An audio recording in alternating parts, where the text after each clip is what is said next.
theory base of accounting consist of principles, concept, convention, rules, and guidelines develops over a period of time to bring uniformity and constitute the process of accounting in under to address the utility of the various uses of accounting informations.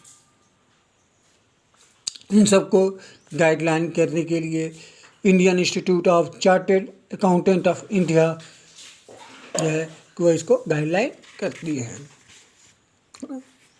अब देखते हैं हम लोग meanings of accounting principle. पहले जहाँ पर accountings का विशेष use करते थे हमारे proprietors for their personal use, अब उस समय में लेकिन बदलते समय में अकाउंटिंग इंफॉर्मेशन के यूजर्स बहुत ज़्यादा हो गए, just like proprietors, investor, creditors, government and many others.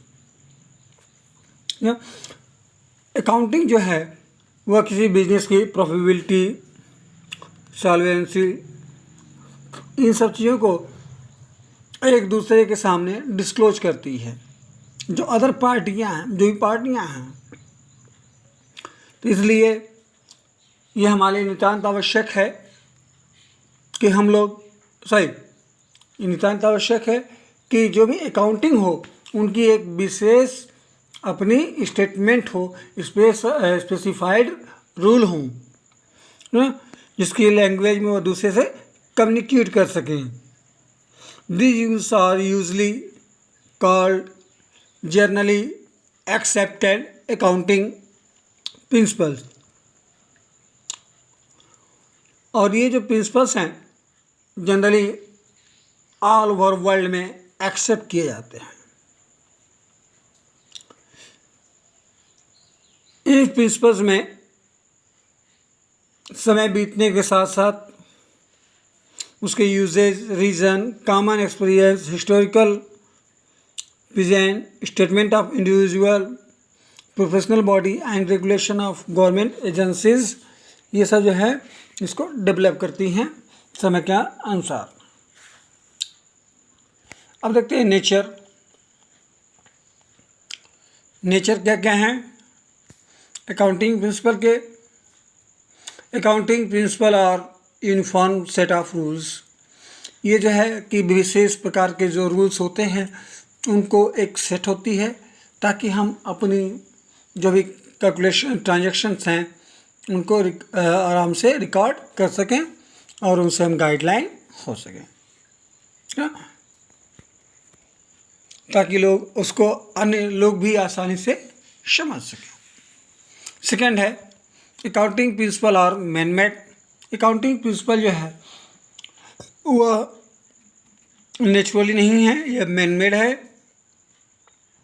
ये किसी लेबोरेटरी में टेस्टेड नहीं होता है, लेकिन फिर भी इसके फिजिक्स या अन्य साइंस की तरह से इसके स्पेसिफाइड कुछ रूल्स होते हैं। थर्ड है अकाउंटिंग प्रिंसिपल और फ्लेक्सिबल। अकाउंटिंग प्रिंसिपल जो है वह बहुत ही कठोर नहीं है ना, वह फ्लेक्सिबल है। इसको टाइम के अनुसार, बिजनेस के अनुसार, गवर्नमेंट पॉलिसी के अनुसार या यूजर्स के अनुसार इसको हम ये चेंज होते रहते हैं। Accounting principles are generally accepted. Accounting principles होते हैं, accounting principles are based and guideline for accounting are generally accepted. The general acceptance of the accounting principles depends upon the well satisfied to follow the criteria, relevance, objective and flexibility. अब देखते हैं हम लोग needs of accounting principle. In order to make the accounting information meaningful to its internal and external users, it is sufficient that the such information is reliable as well as comparable.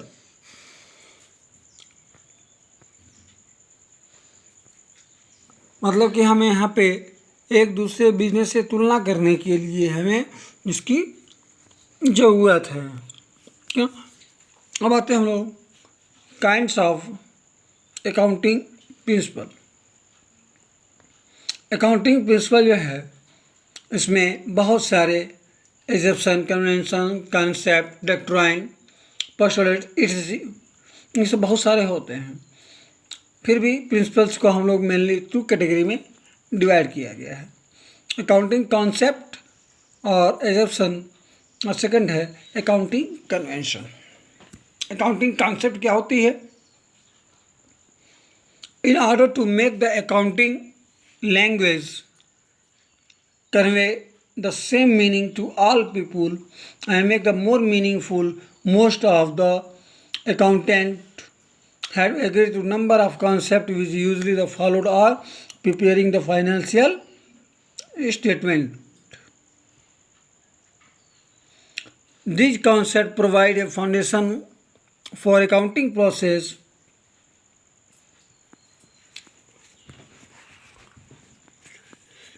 The concept guide how to transaction should be recorded and reported. The following may be treated as basic concept. First है going concern concept, consistency concept and accrual concept. ये 3 तो आपके fundamental हो गए, लेकिन इन सब के अलावा भी अदर है, जैसे business concept, business entity concept, money measurement concept, accounting period concept, cost concept, dual aspect concept, revenge recognition concept, matching concept and objective concept. First we have discussed about the going concern concept. इसके अनुसार, इस concept के अनुसार हमारा business जो है बहुत ही लंबे समय तक चलता रहता है ना, और इसमें जो भी हमारे ट्रांजैक्शन होते हैं वह साल 2 साल हमेशा ये चलते रहते हैं। ठीक है, it is on this concept that we record fixed asset at their original cost and depreciation is charge on the assets without reference to their market value. For example, जैसे हमने मान लीजिए मशीनरी खरीदा और कहा कि ये जो है नेक्स्ट 10 सालों तक चलती रहेगी, क्या?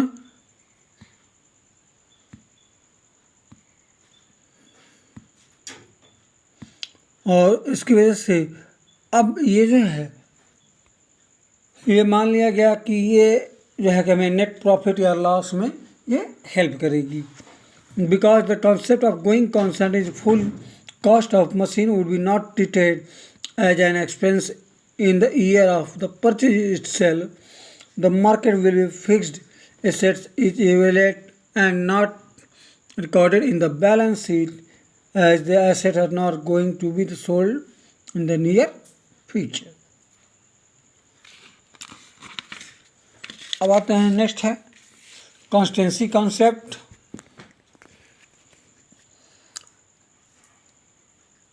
This concept states the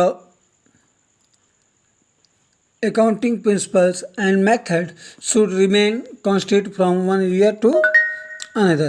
मतलब कि जो पद्धति हमने आज अपनाया है वही अगले साल भी अपनाएंगे, वही नेक्स्ट ईयर भी हम लोग अप्लाई करेंगे। ठीक है, इसमें ईयर टू ईयर चेंज नहीं होता है ना। In a firm adopt different accounting principle in 2 accounting period, the profit current period will be not comparable with the profit of the preceding period. मतलब कि हमने इससे मान लीजिए अभी हम अपनी 6 माही पे अकाउंटिंग बनाए, तो ऐसा नहीं है कि हम अपनी एक अकाउंटिंग के लिए अकाउंटिंग प्रिंसिपल में एक अकाउंटिंग प्रिंसिपल रखें 6 महीने के लिए और दूसरा रखते हैं नेक्स्ट 6 महीने के लिए, तो हम वहाँ पे कंपेरेबल नहीं कर सकते हैं। थर्ड है एक्रूअल कॉन्सेप्ट। एक्रूअल कॉन्सेप्ट में कि हम जो भी चीज़ें करते हैं बिजनेस में सब कुछ उसको कैश में कन्वर्ट कर सकते हैं। या ये कहिए कि एक्रूअल कॉन्सेप्ट जो है वह इक्वली रूप से रिवेन्यू एंड एक्सपेंस दोनों पे ये अप्लाई होता है। An accrual concept revenue recorded when the sale are made or services are render to it immediate where cash is not receive or not. Similarly, accounting accrual जो है accrual concept वह खर्चे भी इंक्लूड करते हैं जब तक इसमें खर्चे कोई कंप्लीट ना हो जाए, चाहे उससे लॉस हो या ना हो। और ख़ास तौर से जो भी हम अकाउंटिंग पीरियड के अंत तक एक्सपेंस करते हैं वह होता है हमारा एक्रूअल कॉन्सेप्ट, है ना। Accrual concept is often describe as matching concept. अब आते हैं हम लोग अदर कॉन्सेप्ट में। फोर्थ है जैसे business entity concept. Business entity concept मतलब कि यहाँ पे ऑन प्रोप्राइटर्स और बिजनेसमैन और बिजनेस ये दोनों जो है अलग अलग हैं, है ना।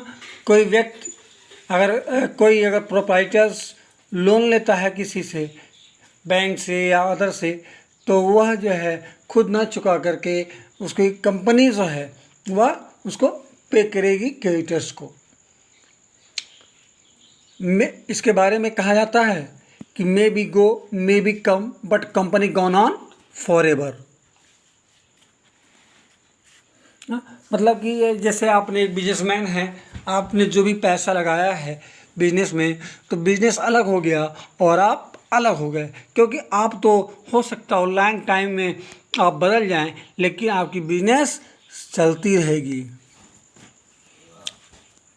फिफ्थ है मनी मेजरमेंट कॉन्सेप्ट। इसमें सिर्फ वही ट्रांजैक्शन रिकॉर्ड किए जाते हैं जिसको हम मनी में मेजरमेंट कर सकते हैं।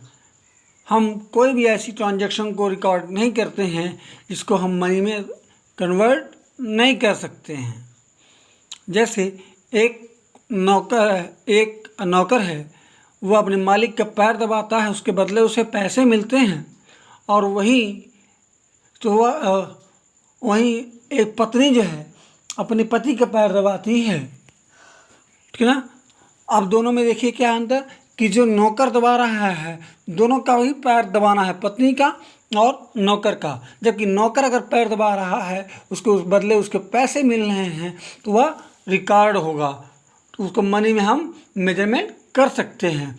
वहीं अगर एक पत्नी या एक बेटा अपने परिवार के पैर दबाता है, तो उसको हम लोग मनी में मेजरमेंट नहीं कर सकते हैं, तो वह रिकॉर्ड नहीं होगा।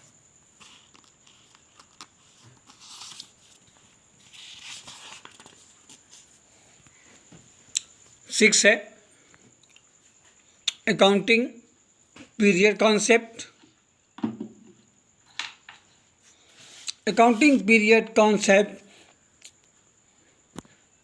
as the accounting business, as the business is entitled to continue to identify for a long period at the true result business operation can be ascertained only when business completely wind up।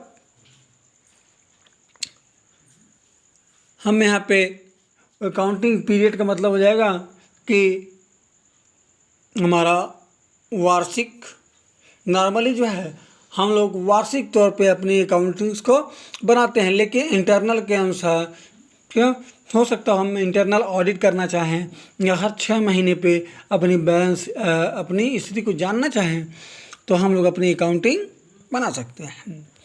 ठीक है, normally जो है हमारा accounting जो period है वह है 1 अप्रैल to 31 मार्च।